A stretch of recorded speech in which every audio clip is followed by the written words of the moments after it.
ओम शांति, ओम शांति, ओम शांति।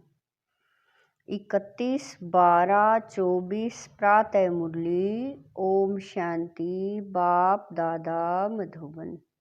मीठे बच्चे, बाप जो रोज रोज पढ़ाते हैं यह पढ़ाई कभी मिस नहीं करनी है। इस पढ़ाई से ही अंदर का संशय दूर होता है। प्रश्न है, बाप के दिल को जीतने की युक्ति क्या है? उत्तर है, बाप के दिल को जीतना है तो जब तक संगम युग है तब तक बाप से कुछ भी छिपाओ नहीं। अपने करैक्टर्स पर पूरा ध्यान दो। अगर कोई पाप कर्म हो जाता है तो अविनाशी सर्जन को सुनाओ तो हल्के हो जाएंगे। बाप जो शिक्षा देते हैं यही उनकी दया है, कृपा व आशीर्वाद है। तो बाप से दया व कृपा मांगने की बजाय स्वयं पर कृपा करो। ऐसा पुरुषार्थ कर बाप के दिल को जीत लो। ओम शांति। अभी रूहानी बच्चे यह तो जानते हैं कि नई दुनिया में सुख है, पुरानी दुनिया में दुख है। दुख में सभी दुख में आ जाते हैं और सुख में सभी सुख में आ जाते हैं। सुख की दुनिया में दुख का नाम निशान नहीं, फिर जहाँ दुख है वहाँ सुख का नाम निशान नहीं। जहाँ पाप है वहाँ पुण्य का नाम निशान नहीं, जहाँ पुण्य है वहाँ पाप का नाम निशान नहीं। वह कौन सी जगह है? एक है सतयुग, दूसरा है कलयुग। यह तो बच्चों की बुद्धि में जरूर होगा ही। अभी दुख का समय पूरा होता है और सतयुग के लिए तैयारी हो रही है। हम अभी इस पतित छी दुनिया से उस पार सतयुग अर्थात राम राज्य में जा रहे हैं। नई दुनिया में है सुख, पुरानी दुनिया में है दुख। ऐसा नहीं जो सुख देता वही दुख भी देता है, नहीं। सुख बाप देते हैं, दुख माया रावण देता है। उस दुश्मन की एफएजी हर वर्ष जलाते हैं। दुख देने वाले को हमेशा जलाया जाता है। बच्चे जानते हैं जब उसका राज्य पूरा होता है तो फिर हमेशा के लिए खलास हो जाता है। 5 विकारों बाबा कह रहे हैं, 5 विकार ही सबको आदि मध्य अंत दुख देते आए हैं। तुम यहाँ बैठे हो तो भी तुम्हारी बुद्धि में यही रहे कि हम बाबा के पास जा रहे हैं। रावण को तो तुम बाप नहीं कहेंगे। कब सुना है रावण को परमपिता परमात्मा कोई कहते हो? कभी भी नहीं। कई समझते हैं लंका में रावण था। बाप कहते हैं यह सारी दुनिया ही लंका है। कहते हैं वास्को डी गामा ने चक्कर लगाया स्टीमर व बोट के द्वारा। जिस समय उसने चक्कर लगाया उस समय एरोप्लेन आदि नहीं थे, ट्रेन भी स्टीम पर चलती थी। बिजली अलग चीज है। अब बाप कहते हैं दुनिया तो एक ही है, नई से पुरानी, पुरानी से नई बनती है। ऐसे नहीं कहना होता कि स्थापना पालना विनाश नहीं, पहले स्थापना फिर विनाश बाद में पालना। यह राइट अक्षर है। बाद में रावण की पालना शुरू होती है। वह झूठी विकारी पतित बनने की पालना है जिससे सब दुखी होते हैं। बाप तो कभी किसी को दुख नहीं देते। यहाँ तो तमो प्रधान बनने के कारण बाप को ही सर्वव्यापी कह देते हैं। देखो क्या बन पड़े हैं। यह तो तुम बच्चों को चलते फिरते बुद्धि में रहना चाहिए। है तो बहुत सहज, सिर्फ अल्फ की बात है। मुसलमान लोग भी कहते हैं उठकर अल्लाह को याद करो। खुद भी सवेरे उठते हैं, वह कहते हैं अल्लाह व खुदा को याद करो। तुम कहेंगे बाप को याद करो। बाबा अक्षर बहुत मीठा है। अल्लाह कहने से वर्षा याद नहीं आएगा, बाबा कहने से वर्षा याद आ जाता है। मुसलमान लोग बाप नहीं कहते हैं, वह फिर अल्लाह मियाँ कहते हैं। मियाँ बीबी यह सभी अक्षर भारत में हैं। परम पिता परमात्मा कहने से ही शिवलिंग याद आ जाता है। यूरोप वासी लोग गॉड फादर कहते हैं। भारत में तो पत्थर भीतर को भी भगवान समझ लेते हैं। शिवलिंग भी पत्थर का होता है, समझते हैं इस पत्थर में भगवान बैठा है। भगवान को याद करेंगे तो पत्थर ही सामने आ जाता है। पत्थर को भगवान समझ पूजते हैं। पत्थर कहाँ से आता है? पहाड़ों के झरनों से गिरते गिरते गोल चिकना बन जाता है। फिर कैसे नेचुरल निशान भी बन जाते हैं। देवी देवताओं की मूर्ति ऐसी नहीं होती है। पत्थर काट काट कर कान ना मुंह नाक आदि ना बावकरे हैं। पत्थर काट काट कर कान मुंह नाक आंख आदि आदि कितना सुंदर बनाते हैं। खर्चा बहुत करते हैं। शिव बाबा की मूर्ति पर कोई खर्चे आदि की बात नहीं। अभी तुम बच्चे समझते हो हम सो देवी देवता चैतन्य में खुद बन रहे हैं। चैतन्य में होंगे तब पूजा आदि नहीं होगी। जब पत्थर बुद्धि बनते हैं तब पत्थर की पूजा करते हैं। चैतन्य है तो पूज्य हैं, फिर पुजारी बन जाते हैं। वहाँ न कोई पुजारी होते हैं। बाबा कह रहे हैं वहाँ न कोई पुजारी होते हैं, न ही कोई पत्थर की मूर्ति होती है। दरकरारी नहीं। जो चैतन्य थे उनकी निशानी यादगार के लिए पत्थरों की रखते हैं। अभी इन देवताओं की कहानी तो तुमको मालूम पड़ गया है कि इन देवताओं की जीवन कहानी क्या थी। फिर से वही रिपीट होती है। आगे यह ज्ञान चक्षु नहीं था तो जैसे पत्थर बुद्धि थे। अभी बाप द्वारा जो ज्ञान मिला है, ज्ञान एक ही, बाबा कह रहे हैं ज्ञान एक ही है परंतु उठाने वाले नंबरवार हैं। तुम्हारी रुद्रमाला भी इस धारणा के अनुसार ही बनती है। एक है रुद्रमाला, दूसरी है रुंडमाला। एक है ब्रदर्स की, दूसरी है ब्रदर्स और सिस्टर्स की। यह तो बुद्धि में आता है। हम आत्माएं बहुत छोटी छोटी बिंदी मुआफिक हैं। गायन भी है ब्रकुटी के बीच चमकता है अजब सितारा। अभी तुम समझते हो हम आत्मा चैतन्य हैं, एक छोटे सितारे मिसल हैं। फिर जब गर्भ में आते हैं तो पहले कितना छोटा पिंड होता है, फिर कितना बड़ा हो जाता है। वही आत्मा अपने शरीर द्वारा अविनाशी पार्ट बजाती रहती है। इस शरीर को ही फिर सब याद करने लग पड़ते हैं। यह शरीर ही अच्छा बुरा होने के कारण सबको आकर्षित करता है। सतयुग में ऐसे नहीं कहेंगे कि आत्म अभिमानी बनो, अपने को आत्मा समझो। यह ज्ञान तुम्हें अभी ही मिलता है क्योंकि तुम जानते हो अभी आत्मा पतित बन पड़ी है।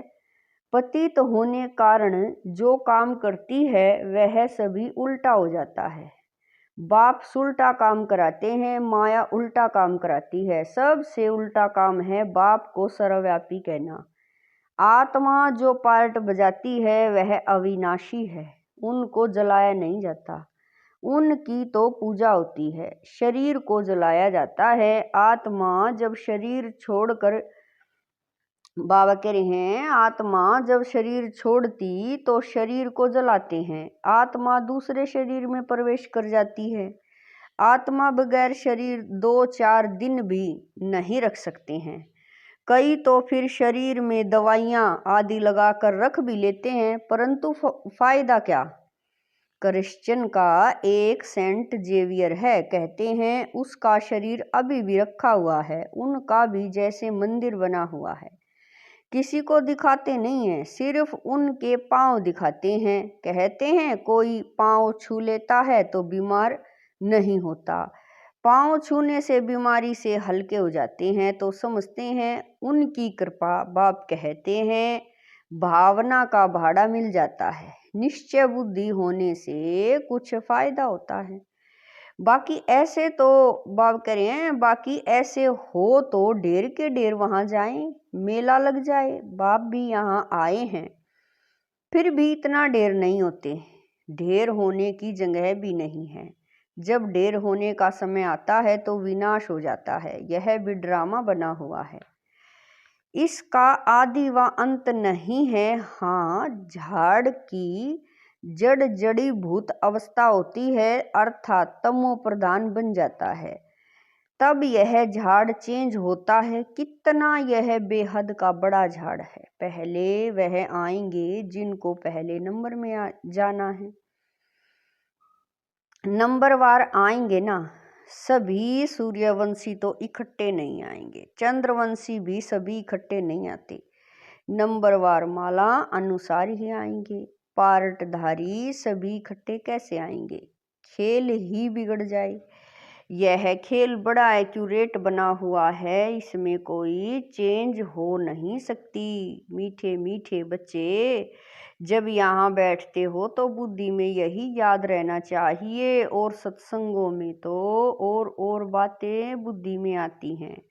यह तो एक ही पढ़ाई है जिससे तुम्हारी कमाई होती है। उन शास्त्रों आदि को पढ़ने से कमाई नहीं होती। हाँ, कुछ न कुछ गुण अच्छे होते हैं। ग्रंथ पढ़ते बाब कह रहे हैं, ग्रंथ पढ़ने बैठते हैं तो ऐसे नहीं सभी निर्विकारी होते हैं। बाप कहते हैं इस दुनिया में सभी भ्रष्टाचार से पैदा होते हैं। तुम बच्चों से कई पूछते हैं वहाँ जन्म कैसे होगा? बोलो वहाँ तो 5 विकारी नहीं, योग बल से बच्चे पैदा होते हैं। पहले ही साक्षात्कार होता है कि बच्चा आने वाला है, वहाँ विकार की बात नहीं। यहाँ तो बच्चों को भी माया गिरा देती है। कोई कोई तो बाप को आकर सुनाते भी नहीं, सुनाएंगे नहीं तो 100 गुना दंड पड़ जाएगा। बाप तो सभी बच्चों को कहते हैं कि कोई भी पाप कर्म हो जाता है तो बाप को झट बताना चाहिए। बाप अविनाशी वैद है। सर्जन को सुनाने से तुम हल्के हो जाएंगे। जब तक संगम युग है तब तक बाप से कुछ भी छिपाना नहीं है। कोई छिपाते हैं तो बाप के दिल को जीत नहीं सकते। सारा मदार पुरुषार्थ पर है। स्कूल में आएंगे ही नहीं तो करेक्टर कैसे सुधरेंगे? इस समय सब के करेक्टर्स खराब हैं। विकार की पहले नंबर का, बाबा कह रहे हैं विकार ही पहले नंबर का खराब करेक्टर्स है। इसीलिए बाप कहते हैं बच्चों, काम विकार तुम्हारा महाशत्रु है। आगे भी यह गीता का ज्ञान सुना था तो यह सभी बातें समझ में नहीं आती थी। अब बाप डायरेक्ट गीता सुनाते हैं। अभी बाप ने तुम बच्चों को दिव्य बुद्धि दी है तो भक्ति का नाम सुनते हंसी आती है कि क्या क्या करते हैं। अभी तो वो बाप शिक्षा देते हैं, इसमें दया कृपा व आशीर्वाद की बात होती नहीं। खुद पर ही दया कृपा व आशीर्वाद करनी है। बाप तो हर बच्चे को पुरुषार्थ कराते हैं। कोई तो पुरुषार्थ कर बाप के दिल को जीत लेते हैं, कोई तो पुरुषार्थ करते करते मर भी पड़ते हैं। बाप तो हर बच्चे को एक जैसा ही पढ़ाते हैं। फिर कोई समय ऐसी गुहा बातें निकलती हैं जो पुराना संशय ही उड़ जाता है, फिर खड़े हो जाते हैं। इसीलिए बाबा की पढ़ाई कभी मिस नहीं करनी चाहिए। मुख्य है बाप की याद। दैवी गुण भी धारण करने हैं। कोई कुछ छी छी बोले तो सुना अनसुना कर देना चाहिए। Hear no evil. ऊंच पद पाना है तो मान अपमान दुख सुख हार जीत सब सहन जरूर करना है। बाप कितनी युक्तियां बतलाते हैं, फिर भी बच्चे बाप का भी सुना अनसुना कर देते हैं तो वह क्या पद पाएंगे? बाप कहते हैं जब तक अशरीरी नहीं बने हैं तब तक माया की कुछ न कुछ चोट लगती रहेगी।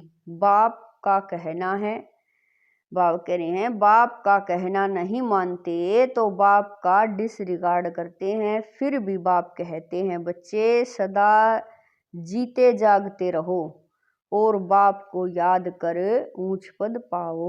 अच्छा, मीठे मीठे स्किल दे बच्चों प्रति माता पिता बाप दादा का याद प्यार और गुड मॉर्निंग। रूहानी बाप की रूहानी बच्चों को नमस्ते। हम रूहानी बच्चों की रूहानी माता पिता बाप दादा को दिलवा जान शिकवा प्रेम से याद प्यार गुड मॉर्निंग नमस्ते। ओम शांति। मेरे बाबा मीठे बाबा प्यारे बाबा लाख लाख शुक्रिया मेरे बाबा। धारणा के लिए मुख्य सार है। नंबर 1, कोई भी उल्टी सुल्टी बातें करे तो सुना अनसुना कर देना है। Hear no evil. दुख सुख मान अपमान सब कुछ सहन करना है। नंबर 2, बाप जो सुनाते हैं उसे कभी सुना अनसुना कर बाप का डिसरिगार्ड नहीं करना है। माया की चोट से बचने के लिए अशरीरी रहने का अभ्यास जरूर करना है। वरदान है, बाप समान रहम दिल बन सबको क्षमा कर सहन दिन। बाबा कह रहे हैं वरदान में, बाप समान रहम दिल बन सबको क्षमा कर स्नेह देने वाले मास्टर दाता भवै। जैसे बाप को रहम दिल मर्सीफुल कहते हैं, ऐसे आप बच्चे भी मास्टर रहम दिल हो। जो रहम दिल है वही कल्याण कर सकते हैं। अकल्याण करने वाले को भी क्षमा कर सकते हैं। वह मास्टर स्नेह के सागर होते हैं। उनके पास स्नेह के बिना और कुछ है ही नहीं। वर्तमान समय संपत्ति से भी ज्यादा स्नेह की आवश्यकता है। इसीलिए मास्टर दाता बन सबको स्नेह देते चलो, कोई भी खाली हाथ न जाए। स्लोगन है, तरव पुरुषार्थी बनने की चाहना हो तो जहाँ चाह है वहाँ राह मिल जाएगी। स्लोगन है, तरव पुरुषार्थी बनने की चाहना हो तो जहाँ चाह है वहाँ राह मिल जाएगी। ओम शांति।